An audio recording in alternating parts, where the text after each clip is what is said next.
बच्चों, कैसे हैं आप सभी? आई होप अच्छे होंगे, राइट। चलिए, मैं योगिता प्रजापति यूट्यूब चैनल पे ऐसे बच्चों का स्वागत करती हूँ और आज मैं आपके लिए लेके एक्सरसाइज 4.3 का क्वेश्चन नंबर फर्स्ट का थर्ड पार्ट। ठीक है, इसके पहले मैंने 2 पार्ट समझा दिए हैं, वो वीडियो भी देख लीजिए बच्चों, क्योंकि ये जो हमारा एक्सरसाइज है पूर्ण वर्ग विधि से रिलेटेड है, जो कि इंपॉर्टेंट मेथड है, एग्जाम में पूछी जाती है। और 4.2 एक्सरसाइज भी मैंने आपको सिखा दी है, जिसमें हमने गुणनखंड विधि सीखी है। ठीक है बच्चों, चलिए तो स्टार्ट करें। देखिए क्या कहना है इस क्वेश्चन में, यदि निम्नलिखित द्विघात समीकरणों के मूलों का अस्तित्व हो तो इन्हें पूर्ण वर्ग बनाने की विधि द्वारा ज्ञात कीजिए। तो ये जो इक्वेशन हमें दिया गया है, और चूंकि अंडर रूट में भी ये देख रहे होंगे आप, ठीक है, तो इस समीकरण को हमें पूर्ण वर्ग विधि से सॉल्व करना है। तो अब पूर्ण वर्ग विधि किस तरह से इसके रूल्स होते हैं, नियम होते हैं, वो स्टेप बाय स्टेप मैं आपको समझाती जा रही हूँ। ठीक है, अब देखिए हमें क्या कहा गया है, 4x² plus 4√3x plus 3 equals to 0। तो सबसे पहला रूल क्या होता है बच्चों, ये जो x² दे रखा है, ठीक है, उसका गुणांक कितना है, 4। हो सकता है किसी सम में 2 हो, 3 हो, जो भी डिजिट x² के गुणांक में होती है उस संख्या का, उस डिजिट का दोनों पक्षों में भाग देना पड़ता है। आप पहला पक्ष तो ये और दूसरा पक्ष ये, तो यहाँ पर हमें लिखना पड़ेगा इंस्ट्रक्शन, समीकरण के दोनों पक्षों में 4 का भाग देने पर, यदि सम के अंदर हमें 2 दिया होता तो हम 2 का भाग देते। ठीक है, आप तो मेथड सीखिए, मेथड इंपॉर्टेंट है। ठीक है बच्चों, और फिर हम 4 का भाग दे भी क्यों रहे हैं, क्योंकि मुझे यहाँ x² के आगे जो 4 है इसे मुझे किसी भी तरह से यहाँ से हटाना होगा, इसलिए मैं इनका भाग दे रही हूँ। तो देखिए भाग किस तरह से देंगे, 4x² डिवाइड में 4 प्लस 4√3x डिवाइड में 4 प्लस 3 डिवाइड में 4 इक्वल्स टू 0 डिवाइड में 4। मैंने दोनों पक्ष बोला था, आपके सामने मैंने 4 का डिवाइड भी किया। अब देखो जो कैंसिल हो रहा होगा बच्चों वो कैंसिल करेंगे, तो यहाँ 4 से 4 कैंसिल हो रहा है, देख लीजिए सिंपल x² आ गया, यही चाह रहे थे हम, प्लस 4 से 4 कैंसिल, √3x प्लस यहाँ कैंसिल नहीं हो सकता है, राइट, कैंसिल करने के लिए कोई कंडीशन, कोई डिजिट हमारे पास नहीं है। आप 0 में किसी भी संख्या का डिवाइड करोगे तो एटलीस्ट 0 आएगा। यहाँ तक कोई डाउट बच्चों? चलिए, फर्स्ट रूल तो आपने समझ लिया, x² का गुणांक। सेकेंड स्टेप, सेकेंड रूल में क्या होता है, यहाँ जो भी डिजिट होती है, प्लस में हो माइनस में हो, उसे इक्वल के उधर करना है। तो देखो x² प्लस √3x, ये ऐसा का ऐसा, 3/4 प्लस का उधर जाके किसका हो जाएगा बच्चों, माइनस का हो जाएगा। ठीक है, अब थर्ड स्टेप, अब आप देख रहे होंगे x का गुणांक यहाँ पे √3 है, तो ध्यान से समझना बच्चों, हालांकि अभी इस समय तो हमें √3 दे रखा है, अदरवाइज कुछ भी डिजिट हो सकती है।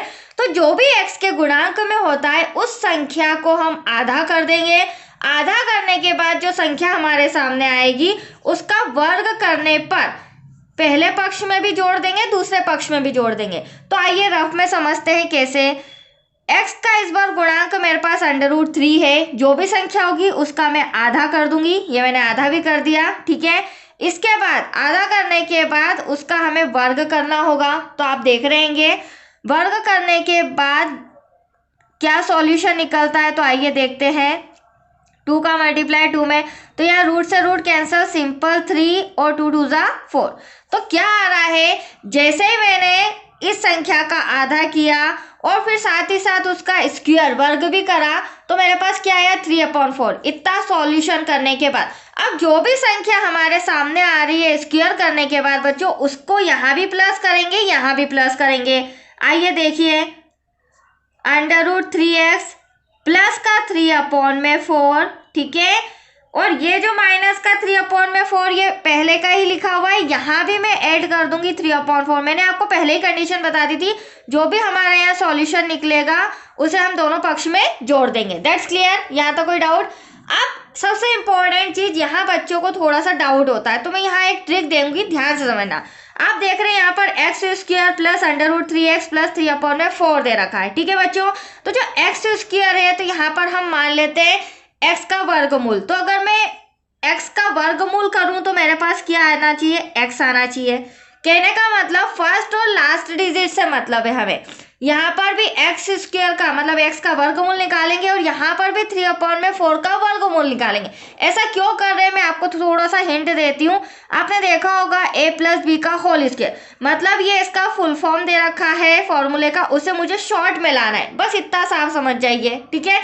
तो यहाँ पर एक्स का वर्गमूल एक्स स्क्वायर का वर्गमूल एक्स हो जाएगा, फिर जो साइन होगा वो बीच वाली संख्या का लेना है, हमेशा ध्यान रखना बीच वाली संख्या नहीं आएगी बट उसका चिन्ह आएगा। अब यहाँ पे 3/4 का वर्गमूल, तो देखिए ये 3/4, ठीक है।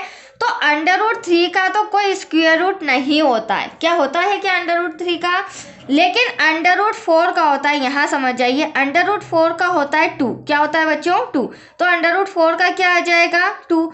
तो यहाँ पर आपके सामने मैंने क्या किया, √3/2। ये कैसे आया, क्योंकि इसका भी मैंने वर्गमूल निकाला, इसका भी मैंने वर्गमूल निकाला, इसका निकाला तो x आया और इसका वर्गमूल निकाला तो दैट्स योर आंसर, ठीक है। का होल स्क्वायर, तो ये हमारा आ गया a+b का होल स्क्वायर। आगे सॉल्व करते हैं, यहाँ भी 4 यहाँ भी 4, तो एक 4 कॉमन ले लेते हैं। जब नीचे वाली डिजिट कॉमन आती है तो ऊपर वाली डिजिट एज इट इज ऐसी की ऐसी, ठीक है बच्चों। अब देखिए यहाँ जब तक ये वाला कंडीशन सॉल्व नहीं होगी हमें इसे ऐसा का ऐसा लिखते रहना है, ठीक है। अब यहाँ पर आप देख रहे हैं ये -3 +3 कैंसल, बचा 0। अगली स्टेप में जब 0 में 4 का डिवाइड होगा तो एटलीस्ट क्या आएगा, 0 ही आएगा बच्चों, राइट। तो x + √3 डिवाइड में 2 होल स्क्वायर इक्वल्स टू 0। अब यहाँ पर एक दूसरा फॉर्मूला लगता है a+b का होल स्क्वायर। होल स्क्वायर आ रहा है तो हम 2 बार प्लस में लिख सकते हैं, देखिए कैसे, x + √3/2, फिर सेकेंड टाइम भी x + √3/2 इक्वल्स टू 0, क्योंकि इसका कंपेयर भी 0 से करना है, इसका कंपेयर भी 0 से करना है। हालांकि आपका आंसर आ चुका है, थोड़ा सा कॉपी इस तरह से कर रही हूँ, पार्टीशन करते हैं, क्योंकि हमें क्या निकालना है बच्चों, 2 मूल निकालना है। तो x + √3/2 इक्वल्स टू 0, यहाँ पर भी क्या हो जाएगा, x + √3/2 इक्वल्स टू 0। अब सिंपल सी बात है, प्लस का √3/2 उधर जाके क्या हो जाएगा, माइनस का, हालांकि दोनों के मूल सेम आएंगे क्योंकि दोनों का आंसर भी सेम आ रहा है। यहाँ भी प्लस का √3 उधर जाके क्या हो जाएगा, माइनस का। तो आप देख रहे होंगे ये दोनों मूल हमारे सेम आए, दैट्स योर आंसर, राइट बच्चों।